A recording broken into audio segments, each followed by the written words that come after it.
മലപ്പുറം ആദവനാട്ടിൽ നാടിനെ നടുക്കിയ കൊലപാതകം. കുടുംബവഴക്കിനെ തുടർന്ന് യുവാവ് കുത്തേറ്റ് മരിച്ചു. ആദവനാട് കുറുമ്പത്തൂർ കുടശ്ശേരിപ്പാറ സ്വദേശി മുസ്തഫയാണ് കൊല്ലപ്പെട്ടത്.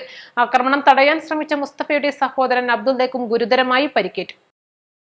ഇന്ന് രാവിലെയോടെയാണ് നാടിനെ നടുക്കിയ ഈ സംഭവം ഉണ്ടാകുന്നത്. ആദവനാട് കുറുമ്പത്തൂർ കുടശ്ശേരിപ്പാറയിലാണ് സംഭവം നടക്കുന്നത്. നേരത്തെ തന്നെ ഈ കുടുംബത്തിൽ അമ്മാവനും സഹോദരിയുടെ മക്കളും തമ്മിൽ ചില തർക്കങ്ങളും കുടുംബ വഴക്കുകളും നിലനിന്നിരുന്നു. ഇതിന്റെ തുടർച്ചയായാണ് ഇന്ന് ആക്രമണമുണ്ടായത്. വാഹനത്തിലെത്തിയ സഹോദരിയുടെ മക്കൾ മാരകായുധങ്ങൾ ഉപയോഗിച്ച് അമ്മാവനായ മുസ്തഫയെ കുത്തുകയായിരുന്നു. ശരീരത്തിന്റെ വിവിധ ഭാഗങ്ങളിൽ ഗുരുതരമായി പരിക്കേറ്റ മുസ്തഫയെ തടയാൻ ശ്രമിച്ച സഹോദരൻ അബ്ദുള്ളയ്ക്കും ആക്രമണത്തിൽ പരിക്കേറ്റു. ഇരുവരെയും ഉടൻ തന്നെ വളാഞ്ചേരിയിലെ നടക്കാവിൽ ആശുപത്രിയിൽ എത്തിച്ചെങ്കിലും മുസ്തഫ മരണപ്പെടുകയായിരുന്നു. പരിക്കേറ്റ അബ്ദുള്ള നിലവിൽ വളാഞ്ചേരി നടക്കാവിൽ ആശുപത്രിയിൽ ചികിത്സയിൽ കഴിയുകയാണ്.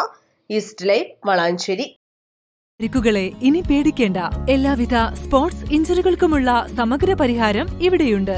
ABC orthopaedic hospital, near Kairali theatre, Calicut road, Manjeri.